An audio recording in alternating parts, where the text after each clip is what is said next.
L'affaire des poisons, Jean-Christian Petit-Fils chez Perrin, les gens qui aiment l'histoire, qui aiment les polars historiques, ce livre, c'est absolument pour eux, c'est une petite merveille. Je dis, ce n'est pas un roman historique, c'est vraiment un livre, un essai historique, mais ça se lit vraiment comme un polar. Vous êtes sous Louis XIV, le grand siècle, alors vous avez Molière, tous ces gens qui sont hyper sophistiqués, et vous apercevez que l'envers des décor est complètement corrompu et pourri. Tout commence avec la mort d'Henriette de France.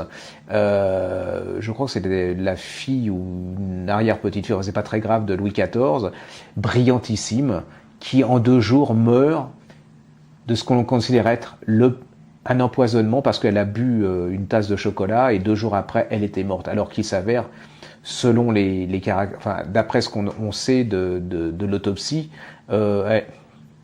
sa mort était tout à fait naturelle, elle souffrait de maladies un peu compliquées, mais ça s'explique trop. Mais ça a été le départ de l'affaire des poisons. Et là, tout le monde a commencé à s'empoisonner, c'est quand même extraordinaire. Et surtout, les empoisonneuses étaient des femmes. Alors pourquoi des femmes? Tout simplement, c'est une explication très pratique.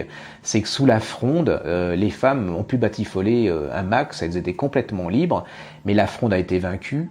Elles sont revenues dans le classicisme le plus total face à leur mari, et la meilleure façon de se débarrasser de leur mari, c'était le poison. Autre caractéristique aussi, c'est que les hommes, eux, quand ils ont des besoins un peu spéciaux, ils vont voir des filles, des femmes, elles ont des maîtresses, et c'est bien vu, alors qu'une femme, quand elle a des amants, si le mari le découvrait, elle était mise dans des couvents, s'il lui pardonnait pas, tondue et à vie dans les couvents. Donc le poison, ça aidait aussi vis-à-vis des maris de se débarrasser des maris. Donc ça, c'est une des explications. Il y en a plein d'autres. Il y a l'argent, la façon facile d'obtenir des héritages. Et vous avez là-dedans un catalogue de choses plus abominables les unes que les autres. La corruption, la plus noire. C'est vraiment, on aurait voulu écrire un polar. On ne pourrait pas écrire meilleur polar que ça. C'est le siècle de Louis XIV quel qu'il était, barbare, prêt à tout. Il y a aussi des remises en question, c'est-à-dire qu'on disait que la Montespan était une femme qui avait fait en sorte que Louis XIV soit plus ou moins empoisonné. Il s'avère que c'était pas aussi vrai que ça. C'est vraiment, ça se dévore, allez-y, ça s'appelle L'affaire des poisons de Petit-Fils chez Perrin, c'est bien écrit, c'est passionnant, et vous allez découvrir l'enfer du décor de l'histoire de France.